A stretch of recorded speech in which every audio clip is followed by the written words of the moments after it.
Hello, my name is Mary Dunn, and I want to welcome you to this session. I'm delighted to be here with you. Come from Resilio, which is a voluntary organisation set up to teach hope and resilience throughout our communities. We have been commissioned by the Greater Chantal Area Partnership to work now to help families, and particularly parents, to help them with their children returning to school. So we have put together four very short video clips for you to watch. And the reason why we've done it in four short little clips, because we recognize it might be difficult even to get 5, 10 minutes set aside just to watch these clips. But if you take your time, you're in no hurry, just sit with each of the clips. It'll give you good advice on where the story began, and it looks at what has happened to us. And again, it's just a little time to reflect on where you're at now.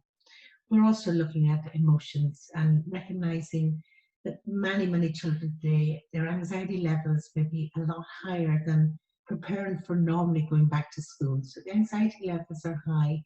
Also, as a parent, your anxiety levels will be high too. When I use the word parent, I mean anybody that's out there that's caring for a child. So you may be a grandparent, you may be an aunt, an uncle, you may be a foster parent, whoever you are. I use the word parent, but I am actually talking about anybody that's caring for a child or children that are going back to school. So we're going to look at recognizing the emotions. Next session, we're going to look at adapting to the new norm. What does it look like going back into school? And what will it look like for you as a parent, even preparing your child for this new journey? And then we'll finish with top tips for you and your family to help you to actually ease some of that anxiety that you may be feeling now and to help you cope. Okay, where did the story begin? I'm sure many of you have seen this image, and it can be quite a scary image, but it's been the image that's been used to really show us what this world has been hit with. It is a pandemic. Before we believed it was somewhere far away, and then all of a sudden it was here, it was upon us. And COVID literally steeped through our communities and has had a big impact. We've all felt it. There's not one person out there that their lives hasn't been changed in some way. And as a result of that, it has brought about a lot of trauma, a lot of anxiety, a lot of fear. So we are hoping to take you now on this wee journey to actually help you to soothe it. And we'll talk about that image now in a moment.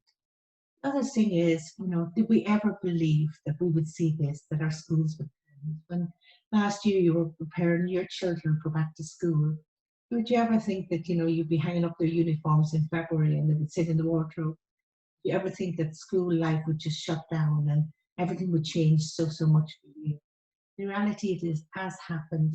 And the other thing is that, this has brought about big change because we up to that had routine for our children. Our children went to school, they learned, they were part of their friends, their family. It was all part of kind of the way we lived. And all of a sudden, that went up in the air and it became a completely different way of living for us all. So we recognize the challenges that has had. And now you're preparing your children to return to school.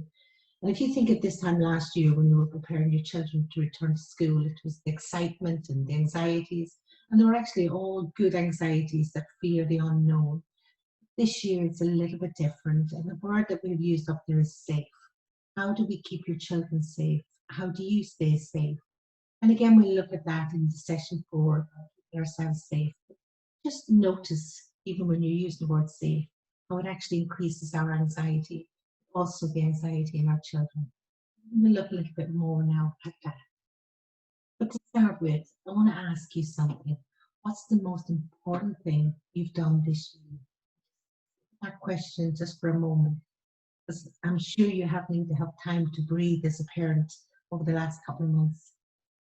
What's the most important thing? Look at that word, you've survived. The greatest adversity that comes at us is our ability to adapt to the situation. And that's exactly what you have done as a parent. Also, I think we should be congratulating our children because sometimes we don't give them credit. Credit is due. And we need to just say to our children, well done, you've survived this too. We will survive going forward as well. We're starting from a place of well-being. Because look at what you have done. You have been a teacher, counselor. These are just some of the roles that we've put up to think about. I'm sure you could add many more to that. I know one mom I spoke to about that. She said, I felt like I was in the laundrette for the last couple of months. All I've done is wash clothes. All our roles that you play, but you've done it. Just to think for a moment, look at what you have done. Look at how you have adopted as that parent in a situation that was not prepared for, that we didn't expect. And along with that, we were dealing with the unknown. What was tomorrow going to look like? We have done it. We've come through the last couple of months and we have survived. So well done. There's your starting point as a parent today. And we need to acknowledge that. Let's look at a lovely quote that we've put up here. It says, be who you are and say how you feel, because those who matter, those who mind don't matter, those who matter don't mind. And throughout this whole session, what we are going to look at is feelings, because we're not great at expressing our feelings. And the Western world where we live in, we always put on the tough shoulders, we're grand and we'll be okay and we'll get through. This is times where every emotion that we have has come to the surface for us as adults and as parents, also for our children. We would hope as you work through these sessions with us that you'll actually start to familiarize yourself with your own emotions, also with your children, and hopefully that we'll start to express them and nurture and care for each other, maybe in a different way than we have been doing. Also recognizing the strengths that you already have. Because what we want to do is you have inside, we need to bring it out more now. So as a parent, you know that you are doing a good job. Let's now see what we can do to help you even more. So we talk about emotions here in this session and just threw up lots of images there. And it's a lovely way when you're working with your children to talk about emotion, because it's very hard for a child to understand fear, anger, sadness. Sometimes children will express it in visuals. Even using little emojis can be great ways as a parent to start the conversation. So if you've noticed your child over the last couple of months, if you were to pick a couple of those images, what would you notice more? You may have a couple of children in the house, and some children will express different emotions at different times. So it may have been a little bit chaotic trying to even manage all those emotions and then managing your own emotions.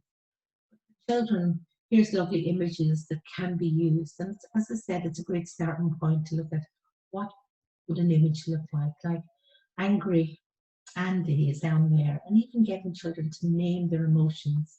Because emotions are okay. Emotions are so important. Emotions tells us we're alive. How we express them helps us to soothe, and it promotes our well-being. So as a child, we need to look at ways of bringing those emotions out and understanding them and befriending them. If we look at the next one we have, and we've just changed just the clip on the top there, and it says, what emotions did you notice in yourself? Because the very emotions your children are experiencing, you may have been also experiencing as well. And the lovely thing about this one is that, children will mirror parents and their adults in their life. Because you'll notice little children, if you're sad, you'll notice them being sad. Now, they may express their sadness in a different way. They may become angry, they may withdraw, they may eat more, they may, they actually the temper tantrums may come out. There's lots of behaviors that come out when children have the time to tell you I feel sad. If you think of yourself as an adult, how do you express your emotions? And I want you to think of this with care and compassion.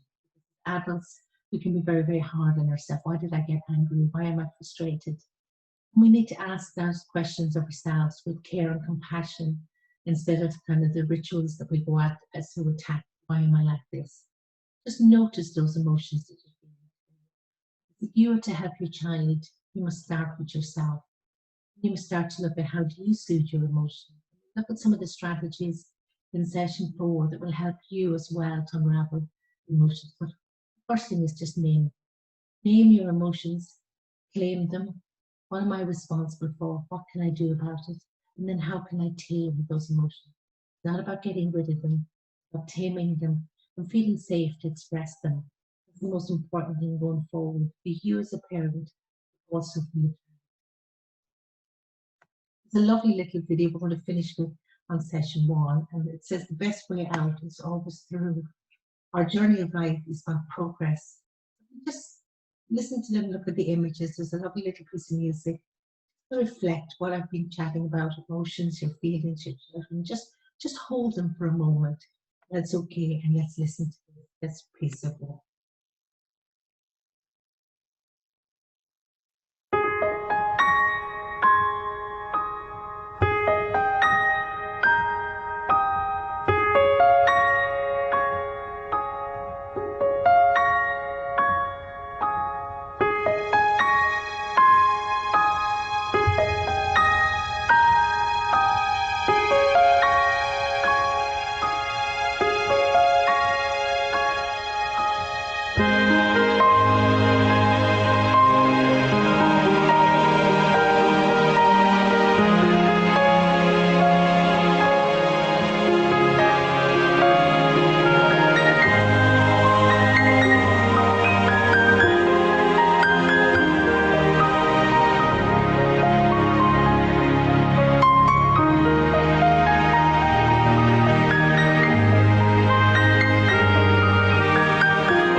That's just the end of our session one.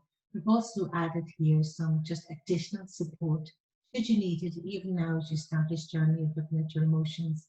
There is help available, and we would always say your family doctor is there as the first point of contact. There's also other numbers should you need.